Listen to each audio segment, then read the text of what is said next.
जरा इस पे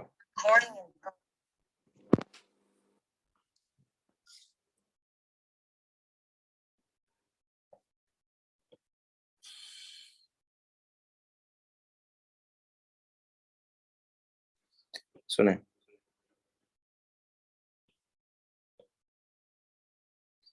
देखिए हम लोग का फिजिक्स में चैप्टर 5 का एक लास्ट टॉपिक रह गया, इलेक्ट्रोमैग्नेटिक इंडक्शन।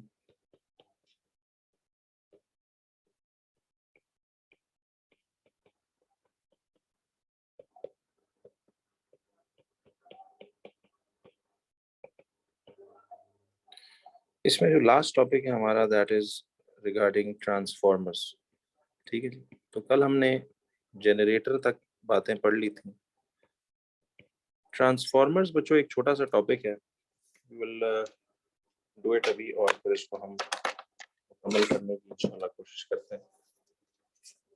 तो अब जरा इधर देखिएगा,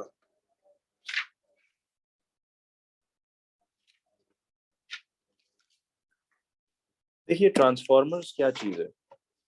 आप सब लोगों ने इसमें एक बात ये देखनी है, सुनो। ट्रांसफॉर्मर्स जो है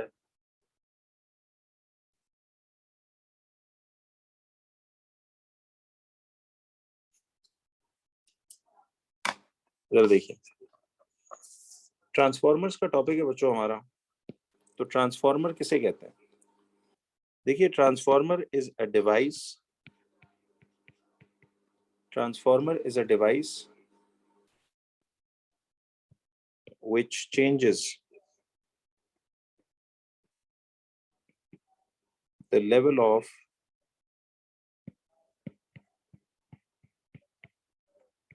voltage. Transformer is a device which changes the level of voltage. देखिए ट्रांसफॉर्मर के नाम से याद रखना है कि ये एक ऐसी डिवाइस है जो लेवल ऑफ वोल्टेज को चेंज करती है। ट्रांसफॉर्म करना, चेंज करने को कहते हैं। अब आप लोगों ने याद रखना है कि जो टाइप्स ऑफ ट्रांसफॉर्मर्स हैं, ठीक है जी, ट्रांसफॉर्मर्स की जो टाइप्स हैं, टाइप्स ऑफ ट्रांसफॉर्मर्स दो तरह के होते हैं। तो ये अक्सर हम एक जुमला सुनते रहते हैं ना, कभी लोड शेडिंग हो जाए तो हम कहते हैं जी कि फलाने इलाके का ट्रांसफॉर्मर फट गया। ट्रांसफॉर्मर एक्चुअली आप अगर इसका आपने स्ट्रक्चर और बॉडी देखा हो तो आपने देखा होगा कि वो खंभों के ऊपर एक हेवी बॉक्स लाइक मटेरियल लगा होता है, उसे ट्रांसफॉर्मर कहते हैं। वो क्या करता है, बेसिकली चेंज करता है लेवल ऑफ वोल्टेज को। ट्रांसफॉर्मर्स की बच्चों आपके सिलेबस में ना दो टाइप्स हैं। नंबर 1 इसको कहते होते हैं स्टेप अप ट्रांसफॉर्मर। अब ये बड़ा इंपॉर्टेंट टॉपिक है जी, इस पे सवालात बहुत आते हैं। एक होता है स्टेप अप ट्रांसफॉर्मर, ठीक है जी, one is called a step up transformer and the other one is called a step down transformer. तो एक स्टेप अप ट्रांसफॉर्मर होगा और एक स्टेप डाउन ट्रांसफॉर्मर होगा। So there are two types of transformers. One is a step up transformer and the other is a step down transformer. ठीक, so one is a step up transformer, the other is a step down transformer.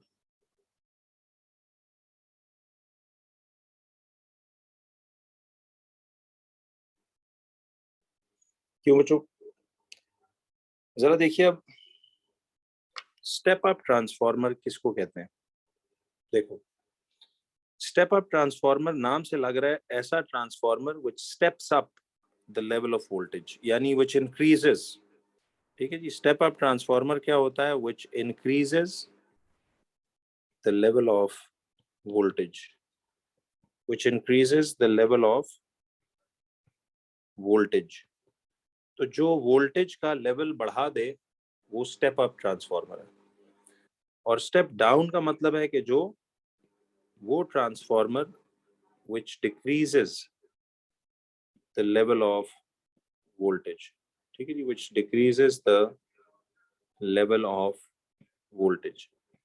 तो step up और step down transformer में फर्क आपको मालूम होना चाहिए कि स्टेप अप ट्रांसफार्मर क्या करता है, ये वोल्टेज को बढ़ाता है, और स्टेप डाउन ये वोल्टेज को कम करता है। अब एक बड़ा अहम नोट आप लोगों ने याद रखना है, ठीक है जी। नोटेबल बात ये थी बच्चों कि ये जो स्टेप अप ट्रांसफार्मर है ये इंस्टॉल कहाँ होता है। याद रखें कि step up transformer it is installed step up transformer is installed near the power station। ये इंस्टॉल होता है नियर द पावर स्टेशन। इसे पावर स्टेशन के पास इंस्टॉल किया जाता है। बहुत इजी सा टॉपिक है, स्ट्रेट फॉरवर्ड बात है, इसके बारे में पूछेगा वो। और स्टेप डाउन ट्रांसफार्मर याद रखिए कि इसको इंस्टॉल किया जाता है कहाँ पे, इसके बारे में लिखिए कि इट इज इंस्टॉल्ड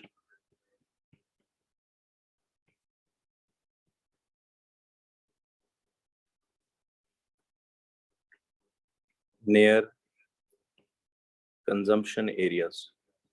यानी ये जो हमारे घरों के बाहर ट्रांसफार्मर्स लगे होते हैं कॉलोनी के, ये स्टेप डाउन ट्रांसफार्मर होते हैं।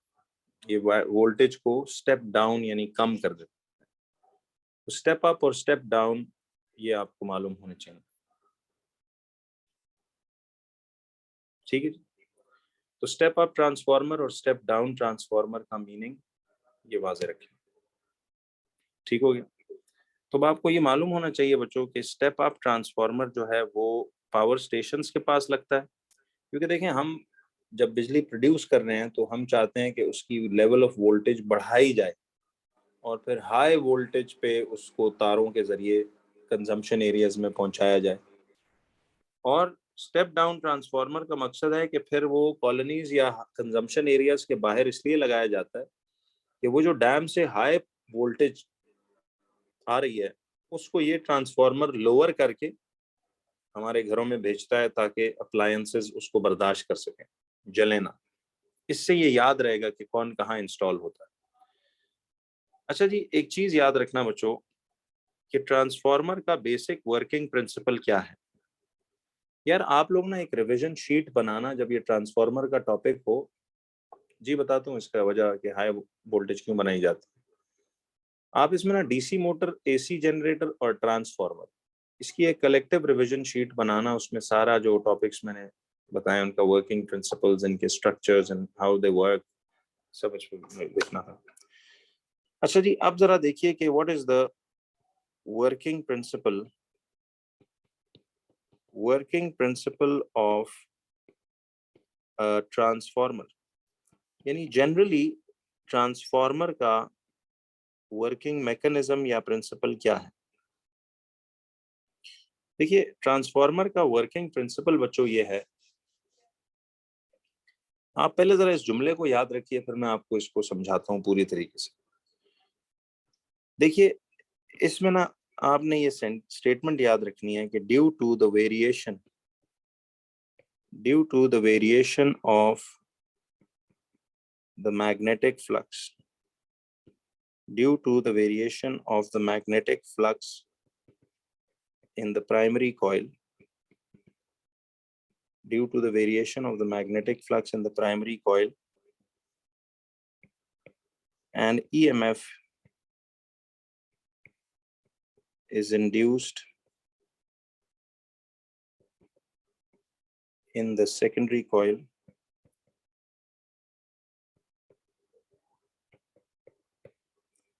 again due to the variation of the magnetic flux in the primary coil, an EMF is induced in the secondary coil. So due to the variation of the magnetic flux in the primary coil, an EMF is induced in the secondary coil. ये इसका ना ये जुमला आप अपने ना जी दिमाग में बिठा लें। Working principle of a transformer ये है कि due to the variation of the magnetic flux in the primary coil and EMF is induced in the secondary coil. तो याद रखिएगा कि due to the variation of the magnetic flux in the primary coil and EMF is induced in the secondary coil. तो primary coil में flux variation की वजह से secondary coil में एक EMF इंड्यूस होता है। ये है इस ट्रांसफार्मर का वर्किंग प्रिंसिपल। लेकिन अब इसमें यार ये प्राइमरी कॉइल क्या है, सेकेंडरी कॉइल क्या है, ये सारी कहानियां हम अब जरा इसमें यूं देख लेते हैं। तो देखिए, हमें इसमें सबसे पहले एक ट्रांसफार्मर की ना जनरली बॉडी ड्रॉ करनी आनी चाहिए। ये वर्ड लिखो जरा, working principle of a transformer. यानी ट्रांसफार्मर जी इस फिनोमेना की बुनियाद पे काम करता है कि आप प्राइमरी कॉइल पे फ्लक्स वेरी करवाते हो। तो देखिए, due to the variation of the magnetic flux in the primary coil an EMF will be induced in the secondary coil. Carbon cycle तो निम्रा सच कोई चीज वो वही थी कि प्लांट्स कार्बन डाइऑक्साइड, यानी ये जो हम पोल्यूशन कॉज करते हैं वो सारा कार्बन डाइऑक्साइड इनहेल करते हैं, तो यही चीज थी। ऐसा सच कोई टॉपिक नहीं है केमिस्ट्री सिलेबस में।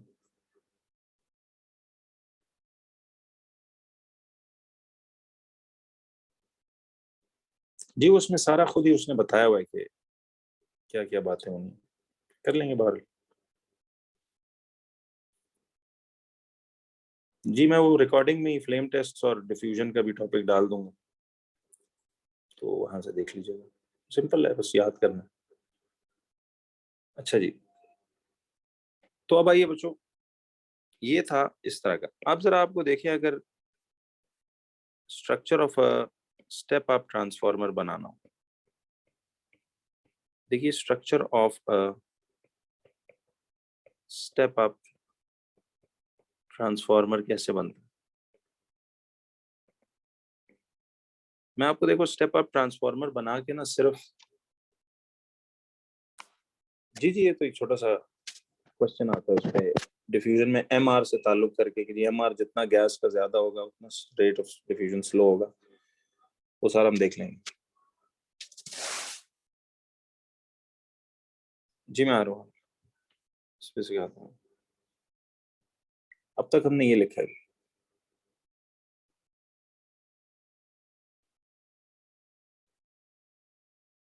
जी बिल्कुल ऐसे। अब देखिए स्टेप अप ट्रांसफार्मर जो है, इसका जो बॉडी है वो आप कैसे बनाएंगे। बच्चों एक बात देखिएगा सारे, देखिए एक ट्रांसफार्मर में ना एक्चुअली इस तरह का हम एक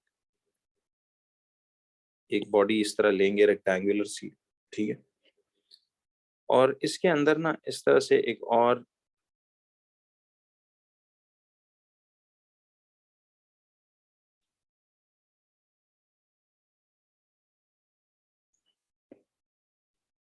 इस तरह का ना एक लैमिनेटेड एक ऐसी आयरन की शीट है, ठीक है। इसको हम कहते हैं कि this is the laminated transformer का अंदरूनी स्ट्रक्चर। अगर आप देखें तो ये लैमिनेटेड सॉफ्ट आयरन, ठीक है जी, ये लैमिनेटेड सॉफ्ट आयरन कोर है, ठीक है। इस तरह से एक लैमिनेटेड सॉफ्ट आयरन कोर है, ये उसकी मेन बॉडी है। और यहां से अब इसमें क्या होगा, ये देखिएगा कि देखिए इधर से हमने एक,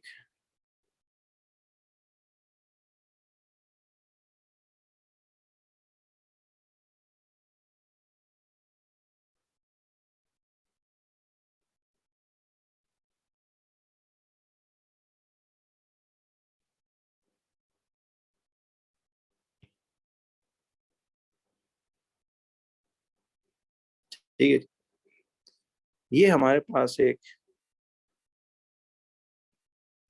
alternating current supply as input हम दे रहे हैं, ठीक है। यहाँ से इसको ऑल्टरनेटिंग करंट मिलेगा। ये इस तरह से ना एक कॉइल, ये तार लपेटी हुई है सोलेनॉइड से, ठीक है जी। और ये जो है दूसरे किनारे पे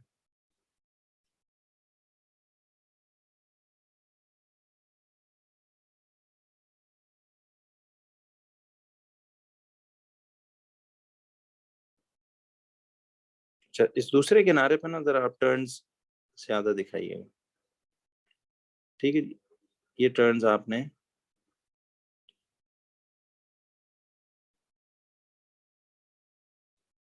ज्यादा दिखा। तो इधर भी आपके पास एसी सप्लाई ही प्रोड्यूस होगी बट एज एन आउटपुट, ठीक है।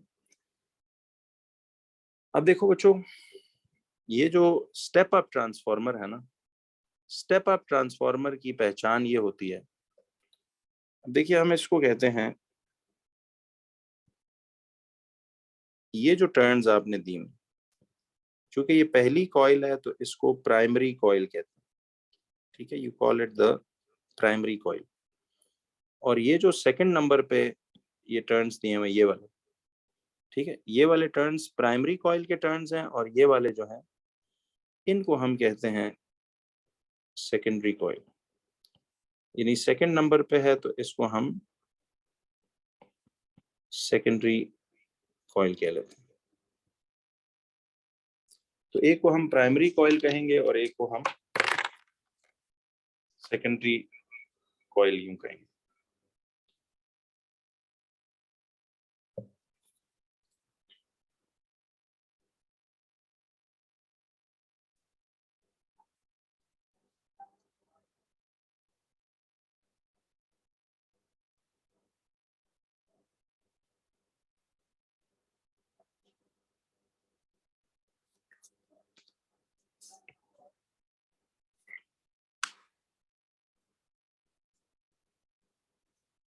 जी कर दूंगा।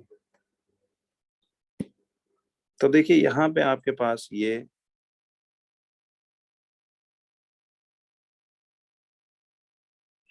प्राइमरी और secondary coil,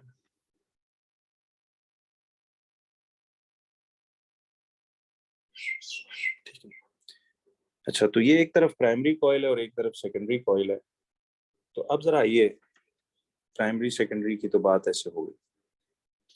now the next thing was, ये आप इसकी जरा में बॉडी की बस इसमें आपने चीजें याद रखनी है कि लैमिनेटेड सॉफ्ट आयरन कोर है, इस तरह का है ना, एक फ्रेम होता है, यानी एक लोहे का फ्रेम है इस तरह करके, और इस पे एक साइड पे हमने यूं लपटे हुए हैं इसको, और दूसरे साइड पे हमने यूं लपेटा हुआ है इस तरह से, ठीक है।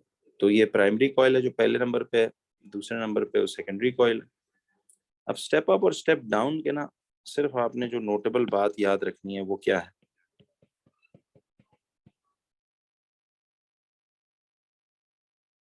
नहीं नहीं, transformers don't get a DC current.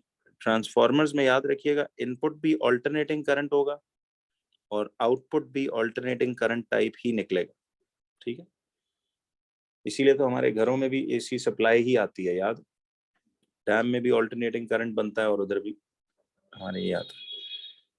तो अब जरा नोटेबल बात ये थी बच्चों कि स्टेप अप और स्टेप डाउन में ना सिर्फ बेसिक फर्क क्या है, कि देखो बच्चों स्टेप अप ट्रांसफार्मर में क्या होता है, इन स्टेप अप ट्रांसफार्मर, याद रखिएगा, in a step up transformer the number of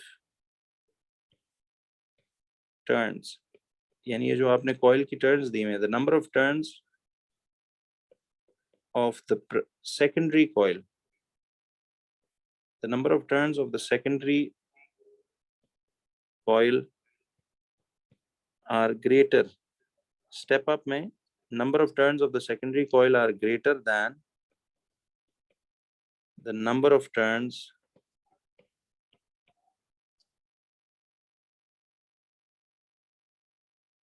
at the primary coil,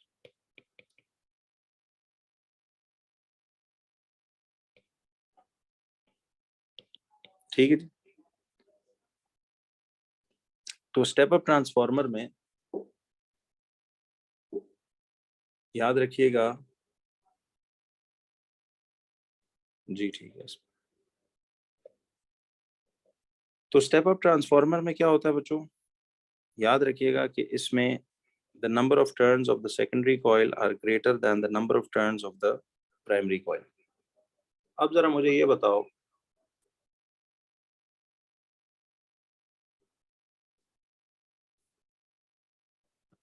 इसी तरह से in a step down transformer,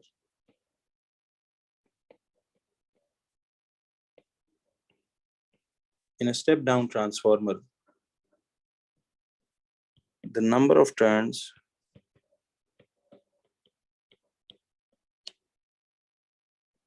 at the secondary coil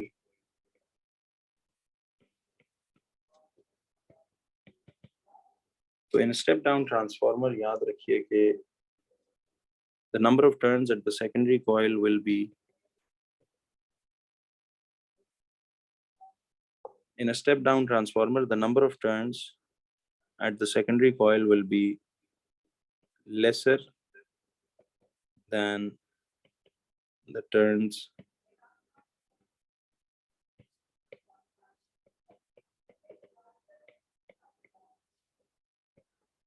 at the primary coil। तो याद रखिएगा कि ये फर्क है बेसिक, बाकी तो सारा वही है। नहीं ऐसी कोई बात नहीं, मैं बताऊंगा, सारा क्लियर करता हूँ। देखिए डैम में भी ऑल्टरनेटिंग करंट बिजली प्रोड्यूस होती है और वो हमारी पावर ट्रांसमिशन केबल्स में भी ऑल्टरनेटिंग करंट है। फिर कंजम्पशन एरियाज के पास स्टेप डाउन ट्रांसफार्मर में आकर भी एसी सप्लाई ही होती है, घरों में भी एसी ही एंटर होती है। ये पूरी स्टोरी है जो आपने याद रखनी है। खैर ये फर्क है जी बच्चों। तो आपको अब से अगर देखो बात सुनो, वो अगर कभी कहे कि स्टेप अप ट्रांसफार्मर की शक्ल बनाओ तो फिर आपने देखो इसको याद भी बड़ा इजीली रखा जा सकता है। स्टेप अप हो ना तो इसका मतलब है कि प्राइमरी से टर्न्स भी स्टेप अप होगी, बढ़ गई। तो प्राइमरी पे थोड़ी टर्न्स दिखानी है, सेकेंडरी पे ज्यादा दिखानी है। स्टेप डाउन है ना तो खुद सोचो कि सेकेंडरी पे जो टर्न्स हैं वो थोड़ी हो जाएंगी, प्राइमरी पे ज्यादा होंगी। यानी स्टेप अप में टर्न्स भी स्टेप अप या बढ़ती हैं और स्टेप डाउन में भी टर्न्स एट द सेकेंडरी कम हो जाती हैं। ये फर्क है, बाकी तो सेम ही बनाना है। इसी तरह लैमिनेटेड कोर है, primary coil, secondary coil, AC input, AC output, ये बस फर्क बताना है। इसमें नंबर ऑफ टर्न्स इक्वल नहीं होती हैं। इसमें स्टेप अप और स्टेप डाउन में याद रखिए, स्टेप अप ट्रांसफार्मर में सेकेंडरी पे टर्न्स ज्यादा होंगी और प्राइमरी पे कम होंगी। क्लियर है बच्चों? अब देखिए आप लोगों ने एक बात याद रखनी है कि ट्रांसफार्मर्स में कैसे ये सारा फिनोमेना अकर होता है।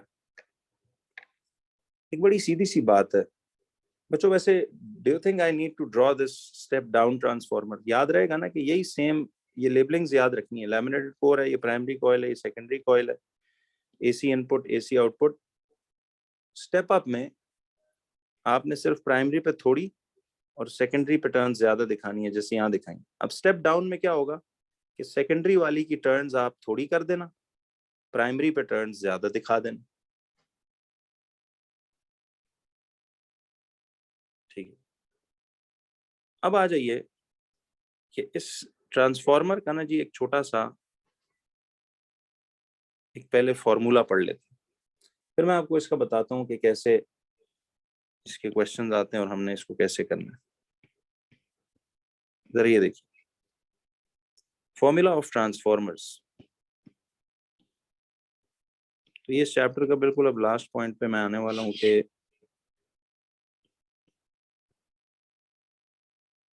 ट्रांसफार्मर्स पे क्या होगा।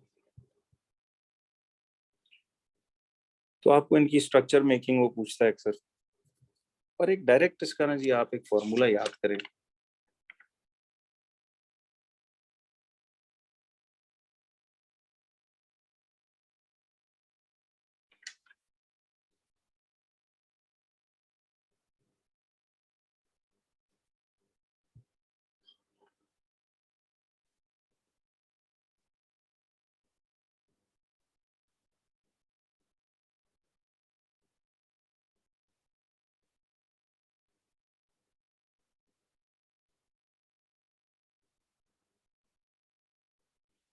चलिए अब आओ बच्चों फॉर्मूला ऑफ ट्रांसफार्मर्स पे।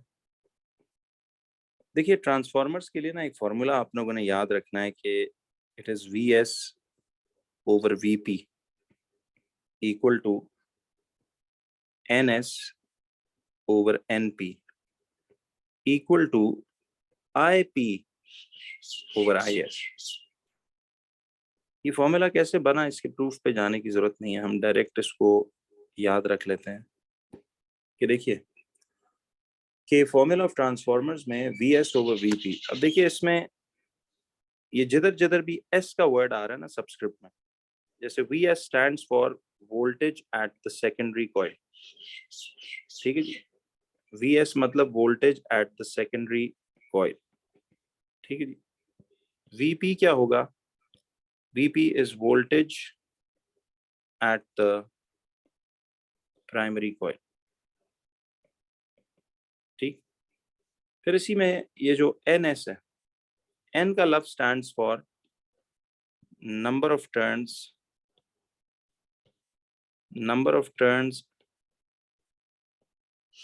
at the secondary coil।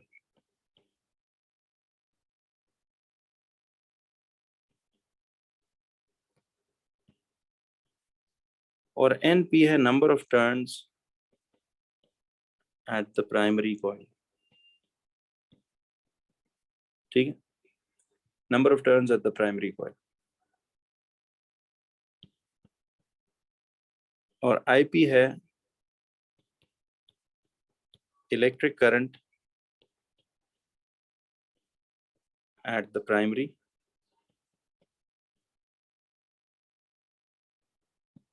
coil। और IS जो है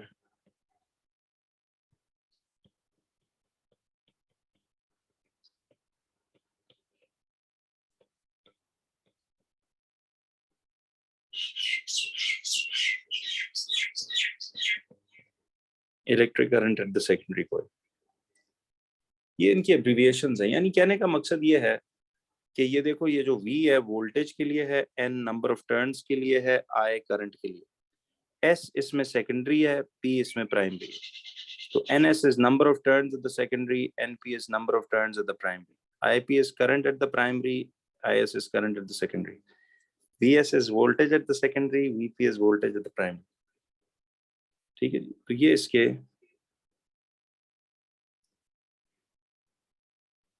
तो आपने ये फॉर्मूला याद करना है, बट इसमें देखो एक फर्क जरा समझना, VS ओवर VP है और ये NS ओवर NP है। तो इधर SS सामने सामने है और इधर देख रहे हो कि करंट ऊपर P चला गया और S नीचे आ गया। ये फर्क जरा ध्यान में रखिएगा, इस पे क्वेश्चंस कैसे आते हैं।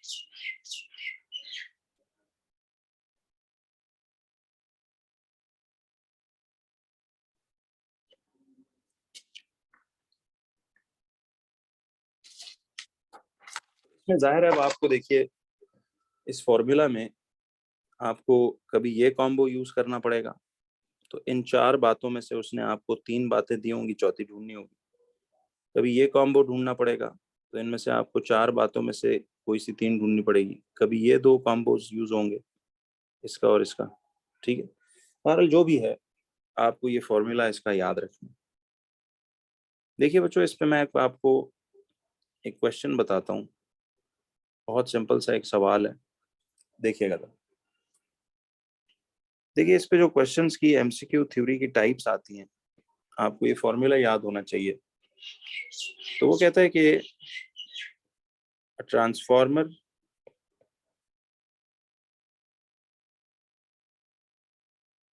बल्कि इन अ ट्रांसफॉर्मर, कहता है the primary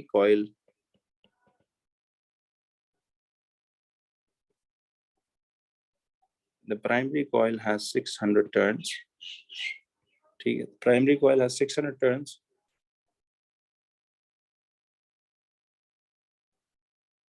and an EMF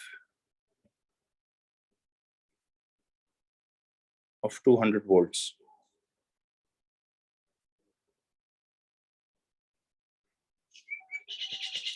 is induced at the is induced, ठीक है। तो वो कहता है calculate the EMF induced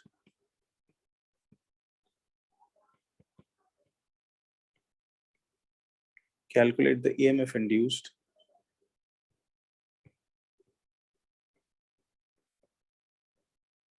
at the secondary coil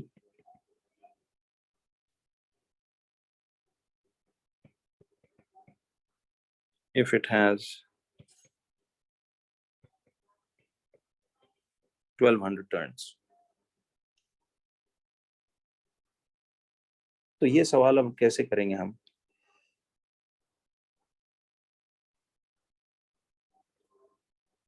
तो ये सिंपल सा डाटा कलेक्शन है, अब आपने इतने न्यूमेरिकल्स कर लिए हुए हैं। किसी इट सेज के कहता है एक ट्रांसफार्मर है, उसमें primary coil has 600 turns and an EMF of 200 volts. तो आपने ये डाटा कलेक्ट करना है कि इस ट्रांसफार्मर में प्राइमरी कॉइल की 600 टर्न्स हैं। तो इसको मैं क्या लिखूं? डाटा में एनपी लिखूं। एनपी हमें 600 टर्न्स दिया हुआ है, ठीक है जी, बिल्कुल। तो डाटा के तौर पे हम लिखेंगे इसमें कि प्राइमरी कॉइल की 600 टर्न्स है, ठीक है, और कहता है उसमें ईएमएफ 200 वोल्ट्स है। तो वोल्टेज एट द प्राइमरी आपके पास 200 वोल्ट्स आ गए, ठीक है। तो अब वो कहता है कि calculate the EMF induced at the secondary coil. अब आपने ईएमएफ इंड्यूस्ड यानी वीएस निकालना है।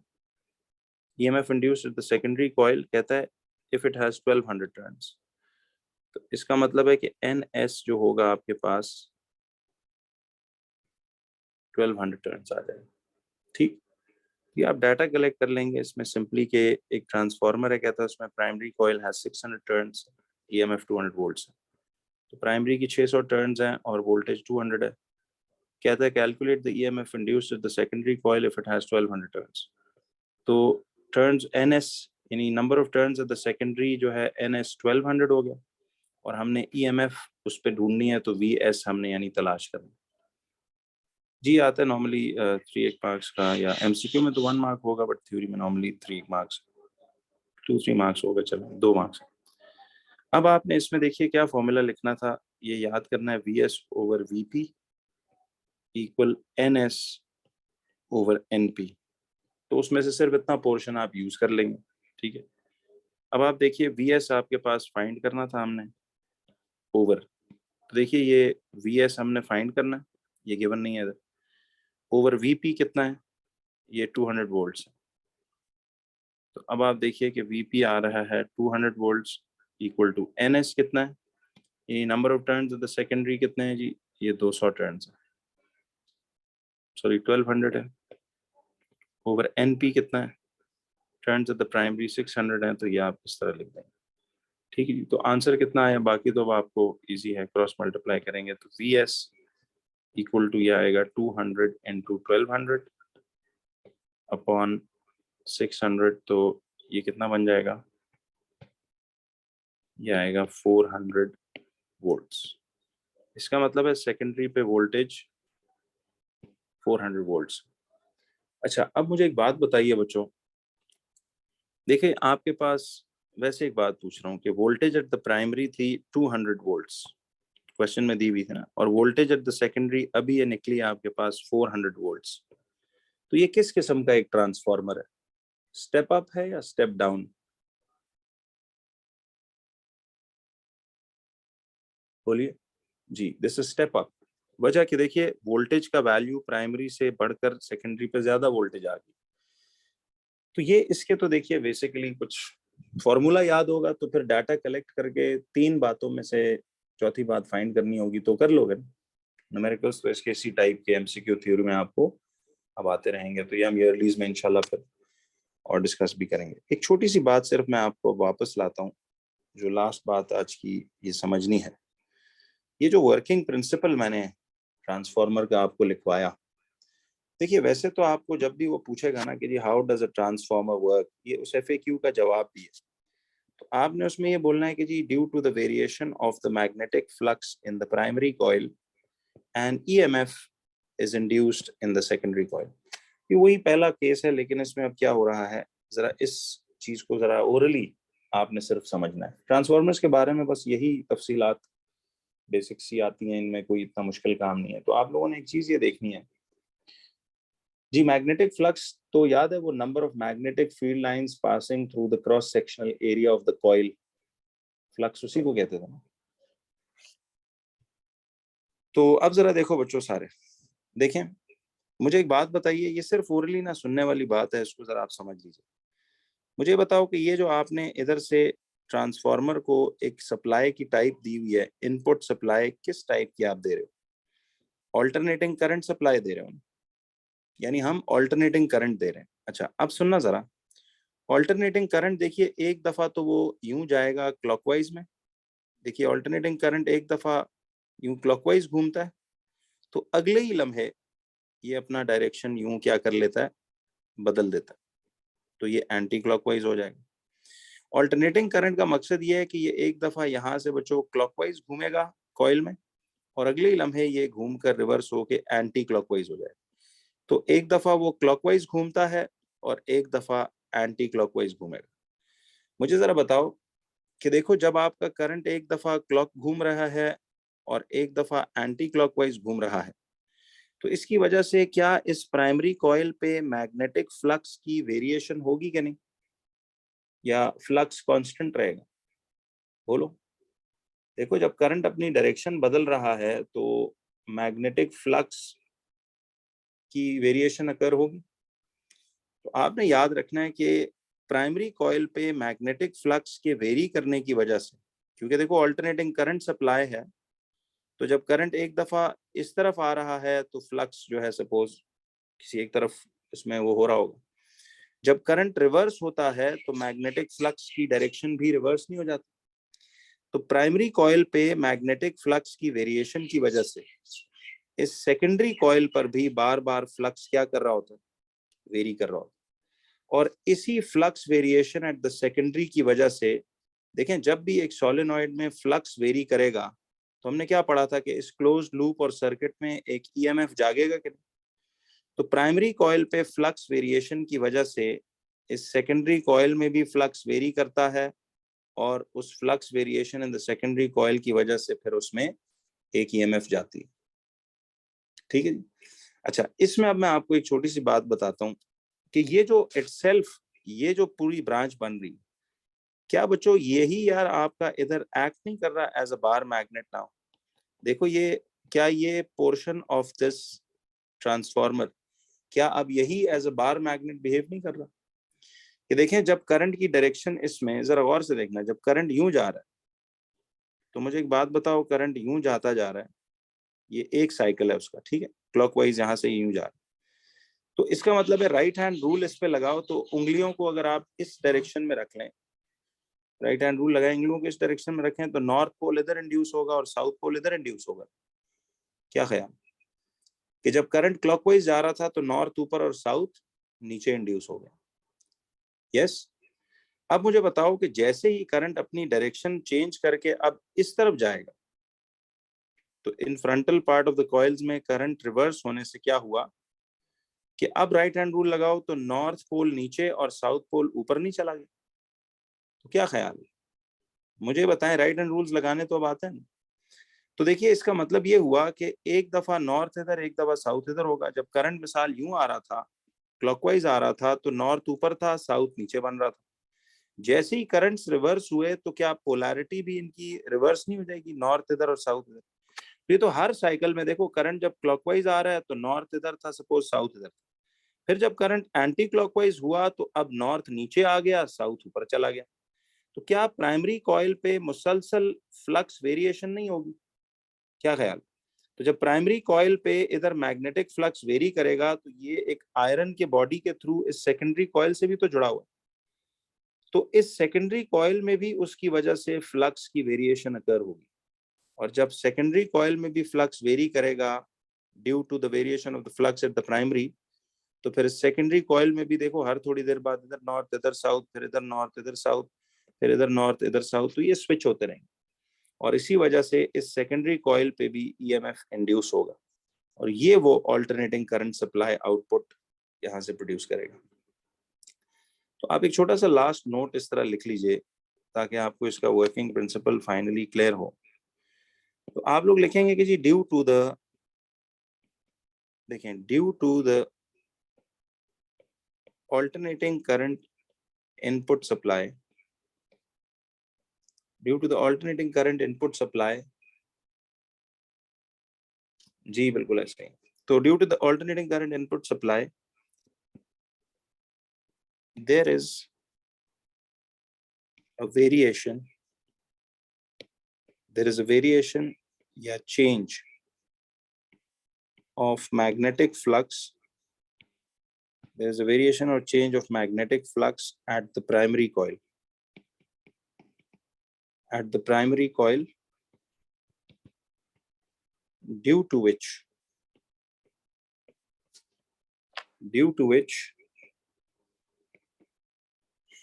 there is a variation of magnetic flux at the secondary coil also. Due to the variation, there is a variation of the magnetic flux at the secondary coil also.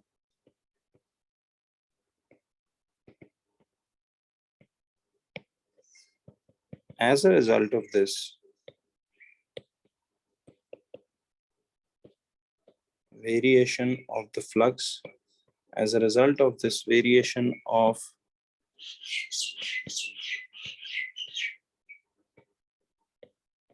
the magnetic flux, as a result of this variation of magnetic flux,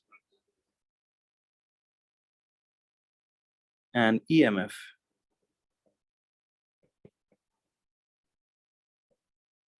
is induced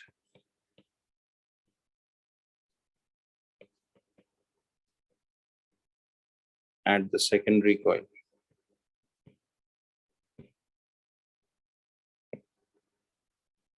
तो ये इस पूरी बात की science. तो बस इतना सा आपको याद रखना है सिर्फ कि इसका वर्किंग प्रिंसिपल क्या है, फॉर्मूला क्या है, स्टेप अप कहाँ लगता है, स्टेप डाउन कहाँ लगता है, इनके स्ट्रक्चर्स क्या हैं। यहाँ बच्चों आपका चैप्टर 5 पूरी तरह से कंप्लीट होता है। इजी टॉपिक है, राइट? किया जा सकता है इसको। जी बिल्कुल, प्राइमरी कॉइल पे ही तो फ्लक्स वेरिएशन की वजह से सेकेंडरी कॉइल में फ्लक्स वेरी हुआ और उसमें ईएमएफ इंड्यूस हुआ। जी बिल्कुल। चलिए, तो यहां तक हमने जी इसको ये देख लिया। जी बिल्कुल बिल्कुल सही। चलिए।